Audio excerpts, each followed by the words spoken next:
7 जागतिक आरोग्य दिनाच्या निमित्ताने महाराष्ट्राच्या ग्रामीण भागाचा चेहरामोहरा बदलण्यासाठी आणि ग्रामीण जनतेला दर्जेदार आरोग्य सुविधा त्यांच्या उंबरठ्यावर उपलब्ध करून देण्याच्या उद्देशाने राज्य शासनाच्या माझं गाव आरोग्य संपन्न गाव या महत्त्वाकांक्षी अभियानाचा मुख्यमंत्री देवेंद्र फडणवीस यांच्या हस्ते आज शुभारंभ करण्यात आला।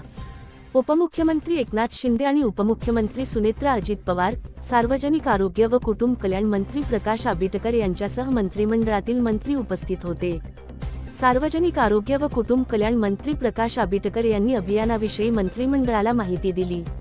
अभियानाविषयी माहिती देण्यात येणाऱ्या व्हिडिओ आणि पुस्तिकेचे प्रकाशनही मान्यवरांच्या हस्ते यावेळी करण्यात आले।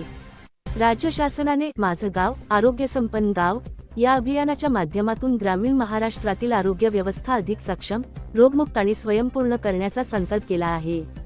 लोकसहभागातून ही मोहीम व्यापक आरोग्य चळवळ म्हणून उभी राहावी हा शासनाचा मानस असून गावपातळीपासून राज्यस्तरापर्यंत आरोग्य सेवांचे सक्षमीकरण करण्यावर भर देण्यात येणार आहे।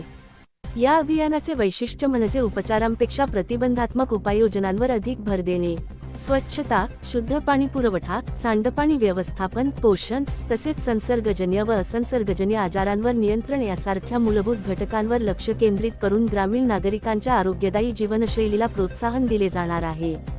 माता बाल आरोग्य, मानसिक आरोग्य आणि बदलत्या जीवनशैलीशी निगडित आजारांनाही या मोहिमेत विशेष स्थान देण्यात आले आहे।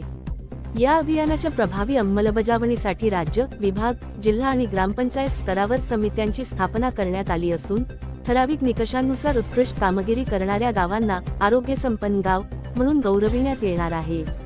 यासाठी राज्य शासनाने मोठ्या प्रमाणावर निधी उपलब्ध करून दिला असून ग्रामपंचायत, जिल्हा परिषद, पंचायत समिती तसेच आरोग्य संस्थांना 65.25 कोटी रुपयांचे पुरस्कार देण्यात येणार आहेत।